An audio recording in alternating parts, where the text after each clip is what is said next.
evening, everybody. Thank you for coming for this evening's lecture by Justice Zakaria Yacoob on reflections on the adjudication of socio-economic rights. May I request you to please kindly take your seat.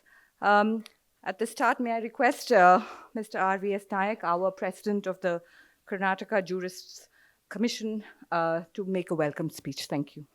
On behalf of the organizers of this event today, I heartily welcome our distinguished guest speaker, Honorable Mr. Justice Zakaria Yacoob. A hearty welcome, sir, to you. We are indeed pleased to have with us Mrs. Anuradha Yacoob, wife of our distinguished guest speaker. A warm welcome to you, madam. A warm welcome to Honorable Justice Vibhu Bakru, Chief Justice of our High Court, who graciously consented to be the chief guest for today's event. A hearty welcome to Justice Jayant Banerjee, Justice Sunil Kumar Yadav, Justice Vijay Kumar Patil. Welcome to all the judicial officers of the subordinate court, senior advocates, staff of the High Court. I welcome all. Thank you very much. It's my privilege to introduce Justice Zakaria Yacoob, as he is fondly called. Justice Zakaria Muhammad Yacoob was born on 3rd March 1948 and became blind at 16 months as a result of meningitis. He married in 1970, has 2 adult children, and has lived in Durban almost all his life.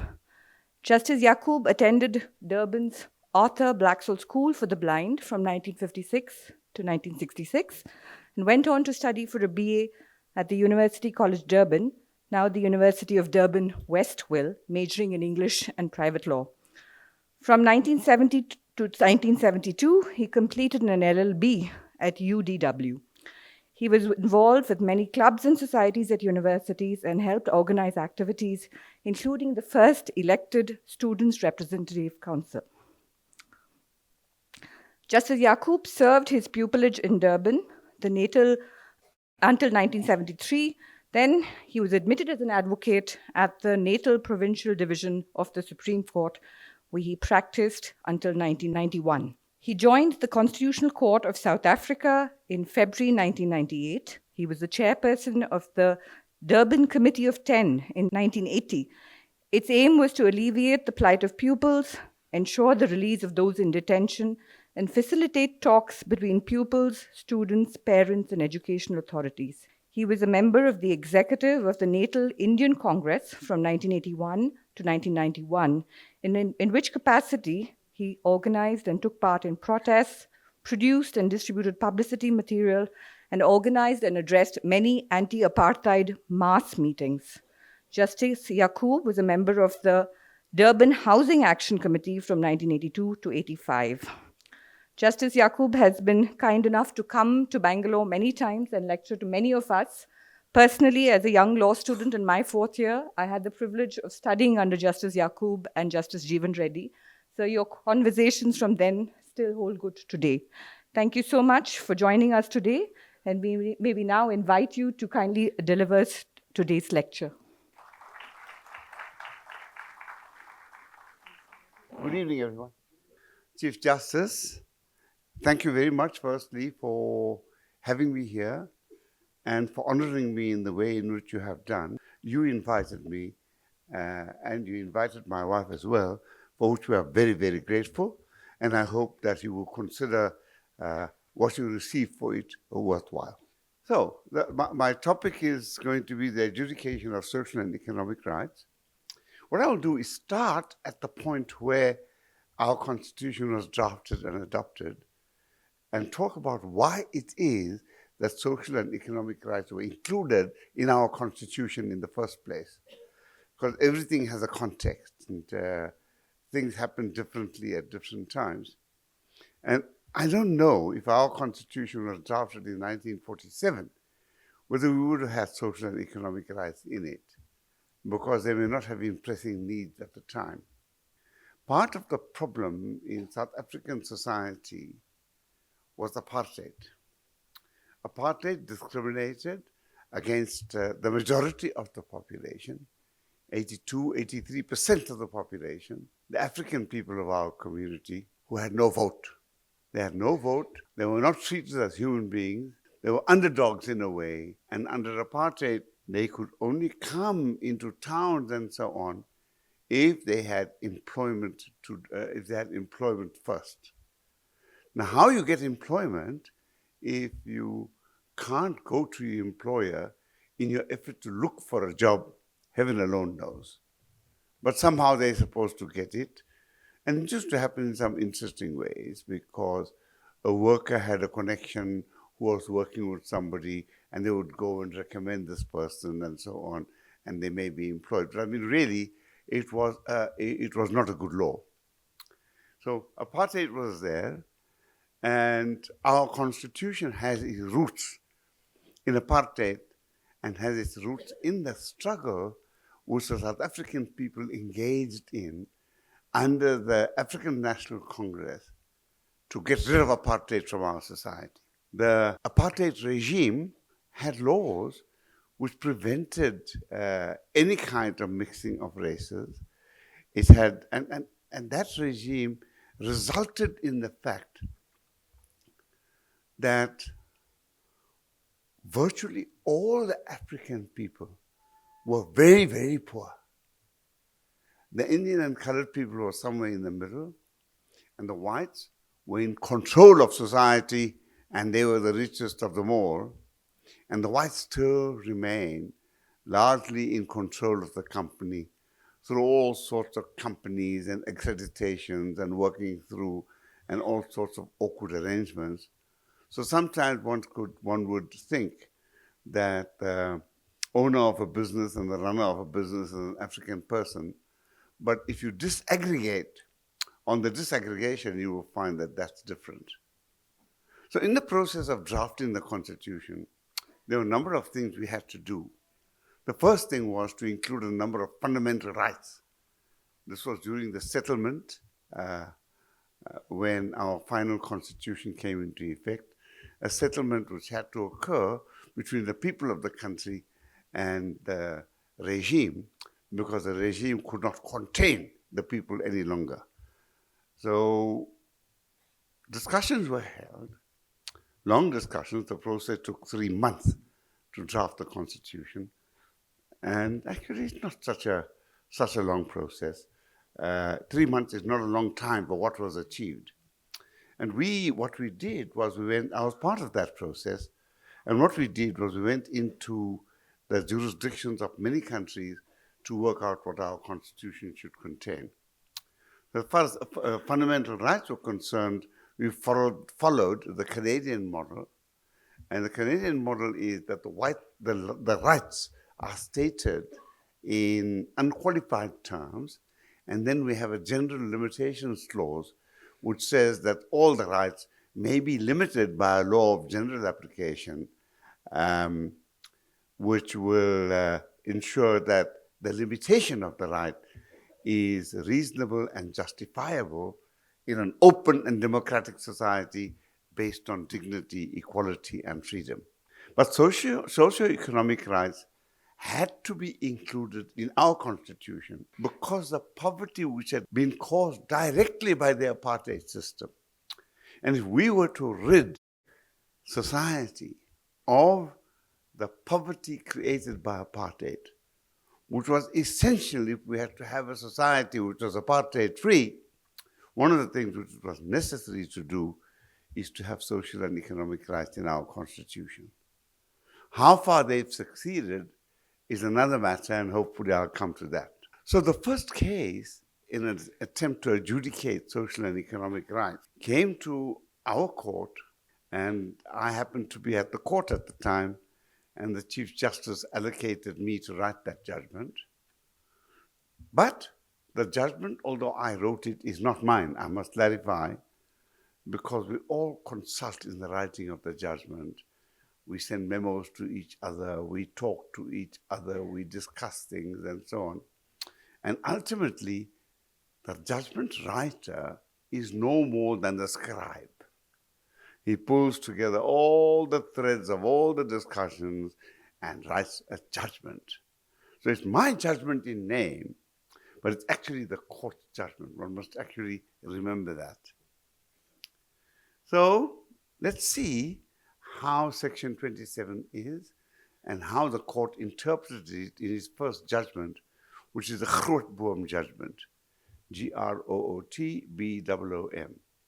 These days, I don't have to give you a reference because you go to the Constitutional Court website and just Google Grootboom, and there it is. It will be there with no serious trouble. So I don't want to waste my time giving you references and so on.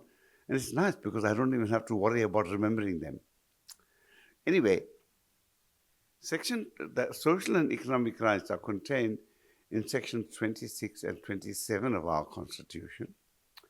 They are drafted in exactly the same way, the first two subsections of each one. And what they do is they set out, they treat social and economic rights in a different way from other rights. I told you how other rights are treated. Here there is no limitation of the right or anything of the kind. So let's take the housing clause, which is section 26, for example. Section 21 says, everyone has a right of access to adequate housing. Now, the judgment which went into this matter, and the facts of the judgment I'll come to later, though it doesn't matter because what we did was set out the best way in which to adjudicate the section, and then this judgment had to be followed by all courts in adjudicating social and economic rights. Before them, there had been many and they have been adjudicated. And you will see when I finish that the adjudication is not a mechanical process. So, everyone has a right of access to adequate housing. The judgment makes it quite clear that doesn't say everyone shall have the right to a house. Doesn't even say everyone has the right to adequate housing. It says everyone has a right of access to adequate housing. And that we held as a slightly different thing. And what it meant is that the state obligations must be defined in relation to that. Because the state obligations are defined sort of independently of subsection 1, and we'll come to that. But access to adequate housing means that there can be many, many performers. Employers can provide houses, civil society can make housing available, businesses can make housing available, non-governmental organizations can make housing available. So one of the consequences of the reference to having the right of access to adequate housing is simply this, that the state's obligations must be considered in relation to Section 26.1. Now, Section 26.2 defines the government obligation, and it is this part of the section which had to be interpreted to work out how it can be meaningfully adjudicated. The first thing that had to be determined is whether social and economic rights were justiciable in terms of the Constitution. In other words, whether a court has the power to determine it, or whether in terms of the structure of Section 26, is it clear that it is a state obligation, it is a policy matter, and these matters must be left to the state. So the court came to the conclusion that it's not an all or nothing. It's not a question of whether the state is required to do it all, or whether somebody else must do everything. Different people can have obligations of different sorts to make housing happen, and the state obligation must be understood in the light of the fact that the obligation to provide a house is not solely that of the state. Other actors have a duty too. So subsection 2 says the state must take, not may take, must take. The state must take reasonable legislative and other measures to ensure the progressive realization of the right. So there are a number of concepts there. The first one is the question of must, which means that if the government takes no steps at all, they could be taken to court for taking some steps. But remember that the government is not required to provide housing to everybody. So it must take reasonable legislative and other measures. Again, not only reasonable measures, but reasonable legislative and other measures. So that means that legislation must not only be enacted, because that would be a legislative measure. The other measure implies that legislation must be also properly implemented. And therefore, what the law requires is for the state to have a machinery to implement Section 26. And because housing, in terms of our Constitution, is the responsibility, and we have 3 levels of government in our country. You call it something else, but you have 3 levels too. So ours, we have a national government, we have provincial government, where you have state governments, and we have local government as well, in the shape of municipalities, etc. And you have your villages, etc. But there are 3 levels of government, and each of them have a particular level of responsibility in relation to housing. So the court held that in the process of adjudicating on these rights, we must make sure that all government and all levels of government are involved and all institutions are involved. Right? So the state must take reasonable legislative and other measures. Now the argument was that it is the state who must decide what is a state and a reasonable matter, and that the thing is not justiciable at all. And we came to the conclusion that justiciability is a matter of degree. So that the draft of this section simply means that the justiciability and the extent of justiciability is limited by the section. Okay? So the first one is reasonable legislative and other measures which is must take. The second one is within its available resources, because we understood that the state can't go too far. If it hasn't got money, it hasn't got money. And there are many calls on the public purse. Again, the argument was made that that indicates that the state must decide. It's not our business. But we decided that if the state has not got available resources, it must demonstrate that it has not got available resources, and therefore it may be necessary to go into budgeting processes and so on to make sure that a reasonable amount of the annual budget is allocated to housing. It all comes from a reasonable. Okay? So, the progressive realization of the right, legislative and other measures to ensure the progressive realization of the right, means the understanding that housing for all people cannot be achieved immediately. Cannot be achieved immediately. It takes time, and all we want to be done is, in a sense, a simpler way of putting it, and it will be a generalization. The state must do its best in the circumstances and within its resources. But I'll talk about reasonableness in a moment. But the state must take reasonable legislative measures within its available resources. The state can't just come and say, we haven't got the money. they've got to make sure, under the definition of reasonableness by the court, that a reasonable amount of the budget is allocated, as I have said, to housing. Okay? So that was the next requirement.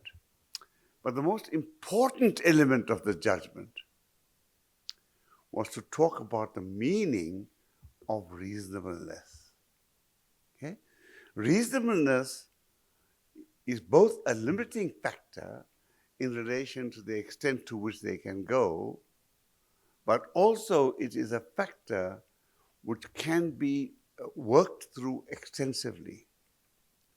But before we go into the question of reasonableness, we must go into another issue, which is that the international instrument have been interpreted in such a way that there is the concept of minimum core, which means that every citizen must be provided with a level of housing which is the minimum core. And it was argued before the Constitutional Court that under reasonableness, minimum core is really the test, not reasonableness. And the court came to the conclusion that minimum core and reasonableness are two completely different things. Reasonableness is a broader term. It may be that in circumstances, after proper and careful analysis, in a particular case, in a particular area, reasonableness may amount to minimum core. On the other hand, reasonableness, depending on whether resources were available and how far it could go, that we couldn't spread minimum core to everybody. And therefore, we made a very careful decision to say reasonableness is reasonableness, minimum core is minimum core. But we did not say, but never the twain shall meet. What we did say is that two may meet in certain circumstances. We can't say it depends on the facts of the situation. But the point is, it is a different test. Reasonableness is the test. Then we went on to define reasonableness even further, to say that reasonableness requires, firstly, that it is not the statistical advance in housing that is important. There's a value concept in reasonableness, and what reasonableness means is that vulnerable people must be accounted for. Vulnerable people must be taken into account, not just a statistical advance. So what you do is, if you take into account, say, the middle class people for housing on the basis that they will be able to pay a contribution towards it and ignore the poor and vulnerable, then that policy is not reasonable at all. You've got to make special provision for people with disability. Got to make special provision for people who are old. Got to make provision for all manner of things. And therefore, minimum core doesn't cut it. But reasonableness can't just mean we provided so many hundred houses. Because in the end, what they could do is have a contribution scheme where the middle class are able to contribute a certain amount to a house, and they build 2 or 3 million houses for the middle class, for which the middle class pays 50% or 60%. It doesn't cost them so much. And then they say, well, we provided these houses. And that is why vulnerable and poor communities must be taken into account in the provision of housing and in the attempt to determine how much should be actually awarded. So those are the two very important considerations as far as reasonableness is concerned. And then we said that within available resources means that everybody does not necessarily need a full and complete house, depending on the circumstances. And again, this is about not providing a house, but providing access to adequate housing. And access to adequate housing might mean that it depends on, it must be determined after consultation with the communities and so on. So in some circumstances, it might be appropriate for the state to provide the people concerned after consultation with land and say, okay, there's the land, this is allocated to your community, you get together and you decide how much money you are prepared to invest, and you build the kind of houses you can afford. You can also say that here's the land, the state will contribute 10, 20, 30, 40, 60, whatever, some percentage, and there are all kinds of schemes in place about the state contribution, and that will ensure that access is granted. The point about that is that up-and-coming people could start by building a very small structure. Let us even say a wood and corrugated iron structure. And as they get more money, improve it and improve it and improve it until it gets better. So, in other words, that was the other thing. Everybody need not be provided with a house. We may just give them a house and say, a piece of land and say, you do what you want to do. You may actually build also certain houses which are small with possibilities of expansion and call people and say, these are the houses that we have available for you. Please take them and please occupy them. And then, of course, we had to decide on whether a waiting list was competent. So it was very competent to have a waiting list, but the point is that the waiting list can only be competently adjudicated upon if enough people knew about what was on offer where, so that people could decide whether they could become part of the waiting list.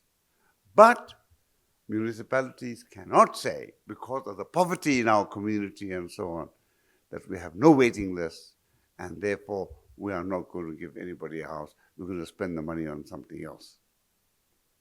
The only thing that has not received any attention is the budgetary aspect mentioned in the Hon'ble judgment. There have been many cases on housing afterwards, and the budgetary implications were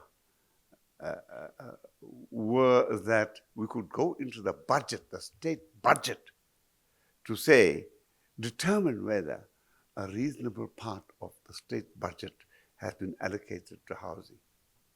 I don't know whether it has slipped the minds of people. I'm not an activist anymore, and when I was a judge, I couldn't encourage any such cases. But there has been no attempt, I think, to go into budgeting processes and budgeting principles and try and determine the vexed question of how much must be allocated to housing. Because remember that you've got to have a balance between housing and social welfare and international relations and education, where you pay your teachers and so on, universities, which you need as well, which is higher education, the provision of infrastructure, a whole range of things. And that is why if you look at a budget, you've got to look at the budget and say, right, the total available was this, and we had a certain amount we're going to spend in housing. Now, so far, the government has been spending between 10 and 15% on housing on a large budget of some crores. And it has been a lot of money, and they've been spending reasonably, though heaven knows whether they've gone far enough. They haven't, but I'll come back to that. So that was the judgment in relation to Hon'ble, and that is the judgment which set the pattern for housing in our country. But the other thing which was relevant to housing was another piece of legislation which was passed in 1998, which for short is called PI. That means the Prevention of Illegal Evictions Act. In other words, must prevent illegal eviction of occupiers, and that limits the way in which you can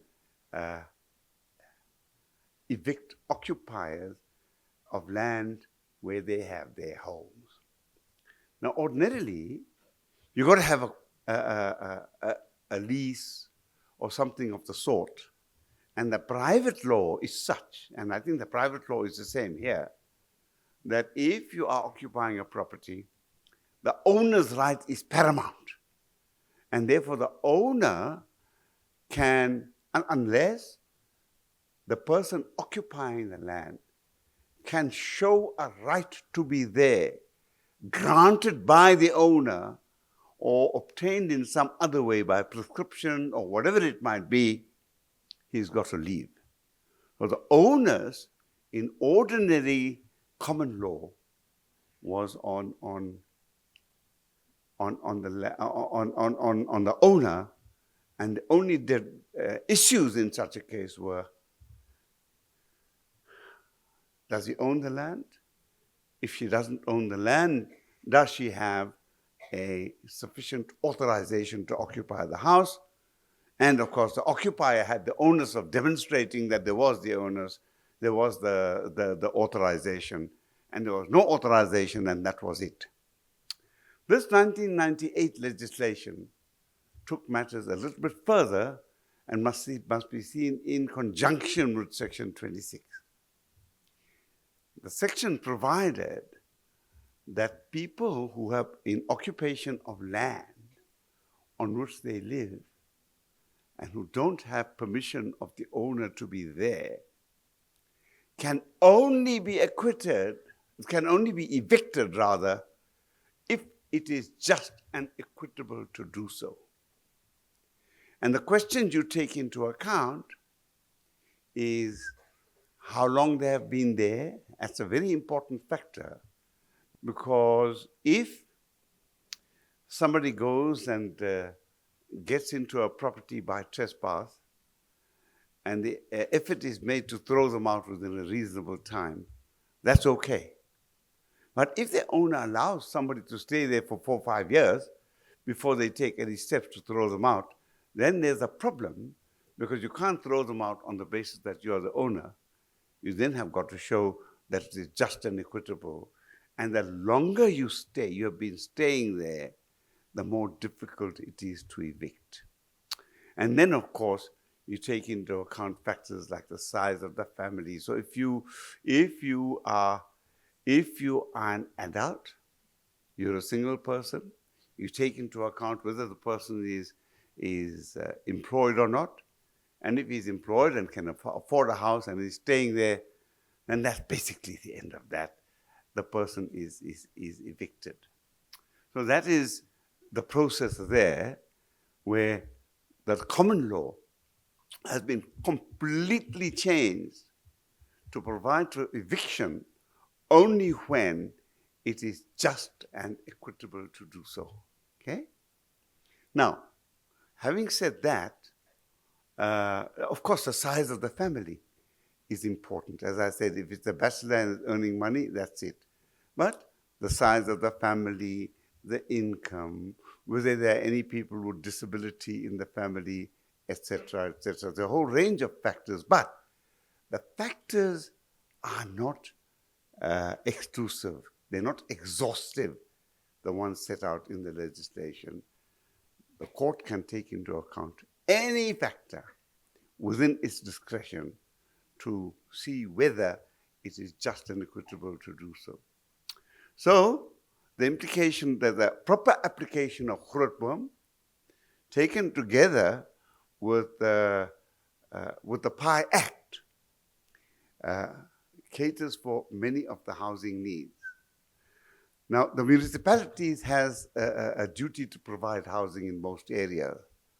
And typically, in practice, what happens is that the houses, when someone is sued for eviction and they're occupying land of somebody and they've been occupying it for a long time, typically, and more recently, and remember that the owner can't get eviction immediately because the law has qualified his right of ownership and reduced the right of ownership considerably, which one has to recognize. And if the owner has waited too long, then it's a problem.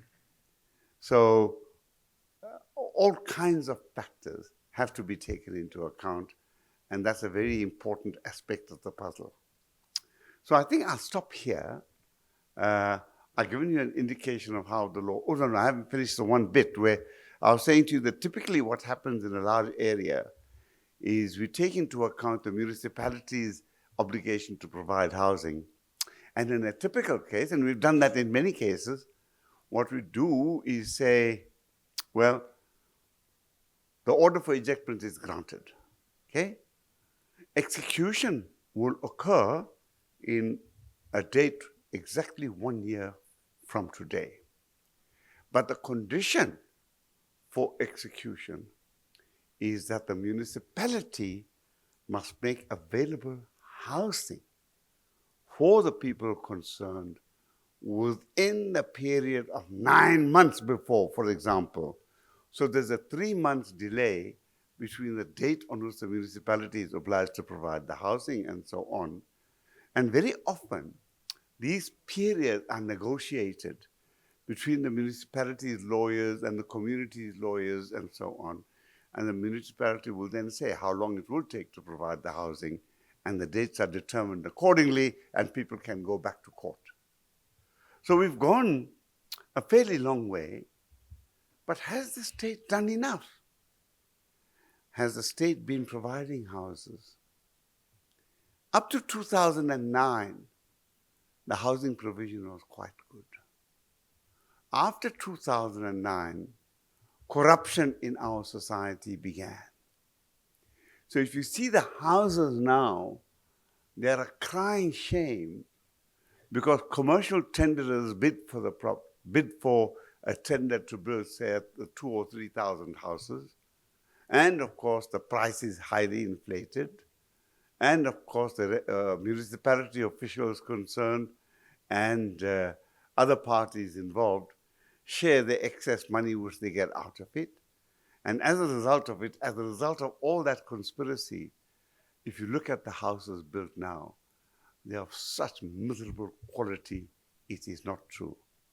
And I'm ashamed to say that the kind of houses that the apartheid government built for poor people in African townships like Kwamashu and Indian places like Phoenix and Chatsworth were much better than the houses that were provided now. And those houses in Kwamashu and so on, and the houses provided by the apartheid government, people are still living in them, and as they've had more money, they've extended them. And some of the houses in all these 3 townships have become just about palatial as a result of the family's input into developing the house. And you can't, developing a house is something which comes second nature, I think, to every human being. There are exceptions, there are irresponsible people, but that's an exception. But unfortunately and sadly, corruption has taken over. The tenderpreneurs make a lot of money, and the deal is, if we build lousy houses, you do nothing about it. And nobody is sued. And there has not yet been a case on these things. But let's see what happens. Okay, thank you very much. Okay. On behalf of the Karnataka India section of the International Commission of Jurists and the Karnataka Jurist Trust, I express our sincere gratitude and thanks to Justice Zakaria Yacoob, former judge of the South African Constitutional Court, for giving an enlightening talk on adjudication of socio-economic rights, where the history and the evolution of such socio-economic rights and the challenges thereto were described in great detail. May I request Mr. Acharya to present a memento to Justice Zakaria Yacoob.